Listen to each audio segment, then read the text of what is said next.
I said I'd be doing an extra video from time to time this year, and so here we are. I love that urbanism has basically become mainstream at this point because that means that dinner table debates can go from should we have buses and trains to where should we put the next bike lane. Thanks to a smattering of bloggers, planners, activists, writers, foamers, YouTubers, and yet another urbanist, everyone basically knows the basics now. But you might think that urbanism is only a good thing if you don't live in North America. A continent that you might believe, based on some of the discourse, is more or less just a giant parking lot. It is insane how many people from North America reach out to me and say, we're basically just doomed, right? Now, of course, the idea that an entire continent could be doomed is ridiculous, but it goes way beyond that. The entire way we talk about North America is irrational. And this video is my attempt to try to nudge the ship away from the iceberg so we can stop the moral panic and get on with better cities in transit. So let's dive in and answer the question, what North American urbanism?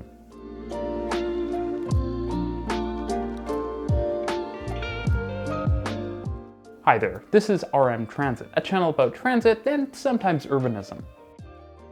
To understand the state of urbanism in North America, you have to understand the history. And some of the most important history is that North American cities are just generally very young.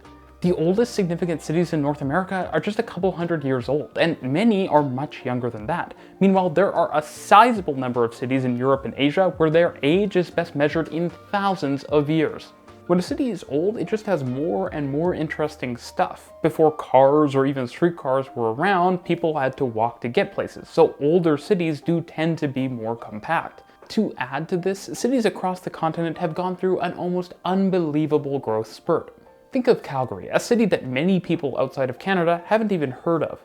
In 1950, Calgary had just 130,000 residents. Meanwhile, urbanist darling Amsterdam had 850,000.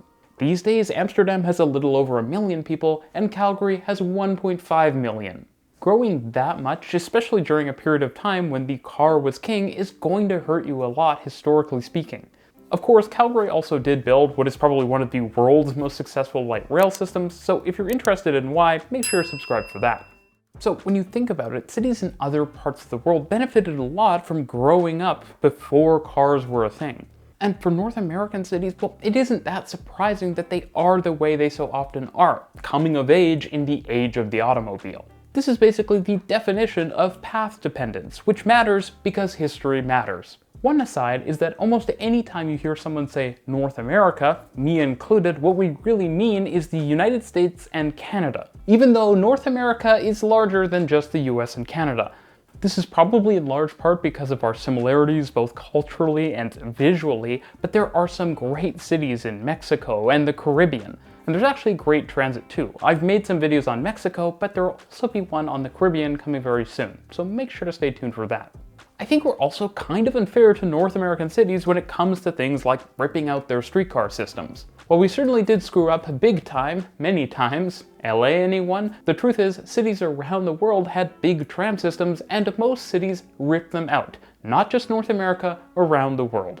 Too often the narrative of urbanism is one where North America is this great villain and Europe is this great hero, when the reality of history is that Europe dodged a lot of bullets that North America wasn't able to dodge. And a lot of the same mistakes, from building gigantic highways to tons of parking and yes, ripping out trams, happened around the world. And as for so many of these things, you could say, well, North America is worse, and that would be true, but that kind of nuance is usually not in the discussion. There's also a tendency looking at the cities of today to compare the worst of North America with the best of other places, even when that's not really fair. Park and rides, supermarkets surrounded by parking, massive highways, and crazy wide roads are hardly the exclusive domain of North America. What's interesting is that in a lot of the regards that modern urbanists care about, from housing to transportation, North America has neighborhoods and even cities that stack up against those around the world. For example, Boston and Toronto have transit mode share numbers that are actually pretty good, and tons of people live perfectly happy lives in these cities without cars. And while yes, in North America we have our stroads, but in Europe there's subways with graffiti and stores that don't open on Sundays. Now you might say, hey, in my European country stores are open on Sunday, and that's how it feels to be an urbanist in North America, where there are multiple countries, states, provinces, and cities that are all very different. You often have to be Mr. Well, actually. It's good to remember sometimes that North America is a continent, and a big one. There's no North American urbanism because there isn't a single North America. As someone who grew up in the Northwest, went to school in Toronto, visited family in Florida, Alaska, LA, and Virginia, I can attest that, surprise, surprise, this gigantic continent has a lot of different geographies, climates, and cities. There's a reason that Stockholm, Sweden, and Valencia, Spain look nothing alike, and there are many cities in North America which are further apart than Stockholm and Valencia. In a recent video, Ode to Urbanity got the shock of their life when they traveled from Montreal to Miami. When they were there, they found elevated trains, not enough sidewalks, cycling along beaches, and a level of pedestrian hostility that would make an urbanist from anywhere, including other parts of North America, cringe. And this shouldn't really be surprising. This is a giant continent where we have a lot in common, but there's a lot different as well. In Canada, for example, we didn't have an interstate highway program, so we don't have a single completely grade-separated freeway from one side of the country to the other. And we really don't actually have anything like the city center highway loops that you see in a lot of American cities, especially as you travel further south. We also have crazy TOD suburbia that's actually a lot denser than the suburbia you'll see in America, which is something we rarely talk about, as well as buses that run very often, sometimes too often. And it's not like the US doesn't have its urbanism plus sides. In the Northeast, for example, you have road tolling galore. Make those drivers pay. Electric intercity rail, as well as subway systems that are as old as those in Paris or Tokyo. And then on the completely opposite corner of the continent, you have LA, which is, yes, completely riddled with freeways, but where they actually decided to tax themselves more so that they could build one of the biggest transit expansions in the world. And it's not going perfectly, but they want better. Now, on top of all of this really real geographic diversity, there's also the fact that there's just less density here. The US and Canada alone have over 4 times the land area of the EU, and less people. And yes, even if you don't include all of the Canadian North, the US and Canada are still much larger than Western Europe, with less people and less time to develop. People are just really spread out. And that lack of macro-level density has real impacts. When you have that kind of land available, sprawl, cars, and highways are just going to be more enticing. And at the same time, good public transit, especially between cities, is a lot harder.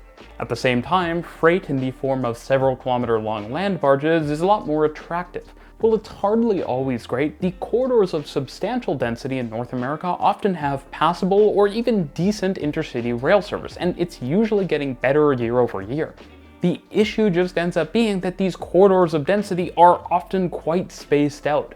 And the point of this video isn't entirely to defend the continent that gave you the 401 and parking garages in farmers' fields. It's just to suggest that we should try to be fair and nuanced, and to recognize that if you're watching this video, you probably didn't choose for things to be the way they are in your city. And it's not just North America too. Urbanism, especially in the modern online discourse, is too Eurocentric. I love European cities, and I've been loving Berlin, but Santiago, Sao Paulo, and Mexico City are also amazing cities. And the transit in Tokyo is better than any European city, or North American city for that matter.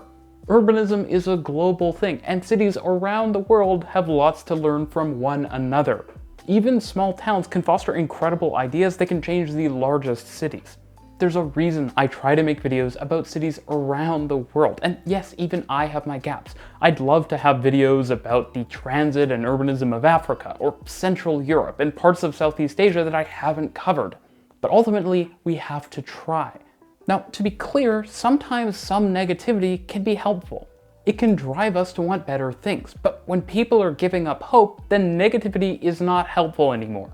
Now, of course, some parts of the world are in a rough shape when it comes to urbanism, but urbanism isn't the only thing we have to consider in life or even for our cities. There's a lot more to the places we live than whether there's great transit or bike lanes on the streets. What about the cuisine, the industries, the music scene, the climate, and I don't know, the literal people that live in our cities? Of course, if you're watching this video, you care about whether your city is good at the basic infrastructure that is transportation and housing. But you probably care about other stuff too. For example, if you like transit but love music, Nashville still might be the place for you, even with its lacking transit. If you've watched this channel for a long time, you'll probably notice that I generally try to see both the positive and negative in even things that aren't always that positive. When talking about the ratty New York City subway, I also mentioned that the express trains are like nothing else in the world. And when talking about California high-speed rail, which I have my issues with, I still mentioned that California clearly should have high-speed rail. Even in Toronto, where I complain a lot about the decisions that planners and the TTC make, I still talk about the incredible service that they actually operate. That's North America for you. Like any place, it's real. There's good and there's bad. Even though YouTube and media in general reward negativity and hyperbole, we as people should reflect nuance and positives and negatives that actually reflect reality. I might even call it positive urbanism. And what is that? Well, it's the idea that for the most part, things are getting better. While yes, most of our cities have less transit and bike lanes than we'd like, the truth is we've solved some major problems. Sanitation, for example. These weren't quick or easy to solve, but we've dealt with them anyways. We've also made huge progress that way too often goes ignored. The suburb I grew up in, for example, was a place where if you rode a bike and you weren't a child, you were seen as weird. And on a recent trip back there, what did I see? Bike lanes? Pretty good bike lanes? That is crazy. In the span of just a decade or two, a city that was completely against the idea of biking for anything other than leisure actually has bike lanes. That we're even making YouTube meta-narratives about urbanism and online urbanism culture shows you that things have changed in a big way. Large numbers of people are just learning now what their cities could be, with reasonable housing options, good public transit, and less restrictive zoning. And yes, cities are still lagging. But of course they are, people are just learning about this stuff. I hate to say it, but change doesn't happen overnight. But now that people know, change will happen. But in the usual sometimes slow, sometimes fast sort of way that change does tend to happen. Now, for some people, that's not enough. They want to live in a place where they're happy today. And the good thing is that you can do that. There are already loads of cities across Canada, the US, and around the world that have good housing options, bike lanes, good transit, and probably most importantly, other people that get it. And sure, even New York and Montreal have their stroads and suburbs, but as I and so many others have realized, you can just not go to those places. And I'd go even further. Well, Canadian and American cities haven't necessarily mastered every element of being cities, they're actually good at some things, and in other categories you might even say they're the best. So many cities in our countries, for example, have pedestrian path systems either below or above ground that connect buildings in the city center. And yes, there are debates about the pros and cons of such systems, but if you take someone from overseas into, say, the +15 in Calgary, they'll get it. They will see the appeal.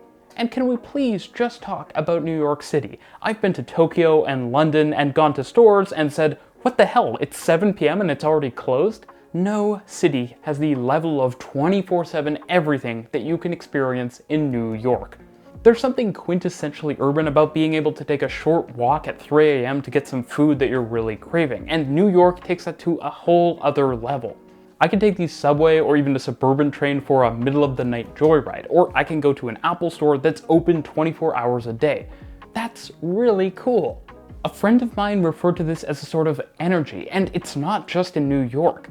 One of the consequences of having to fight so hard for our cities here in North America is that when our cities work, our cities go hard.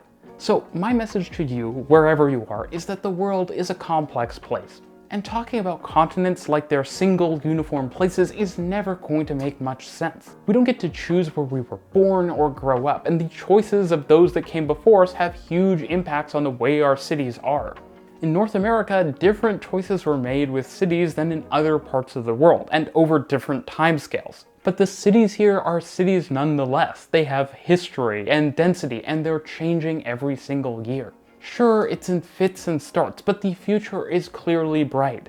Our cities are young, and while that might mean they don't benefit from the type of walkable urbanism that you see in other parts of the world, it also means that their futures are less calcified. Change is possible, and we get to shape it. No city is perfect, and of course wearing rose-tinted glasses and looking at cities just over yonder is a great way to make yourself feel bad, but that's literally just grass is greener. So you don't need to go to Amsterdam to find the perfect city for you, whether it be in South America, Europe, Asia, Africa, or yes, North America. The perfect city for you is probably closer than you think. Thanks for watching.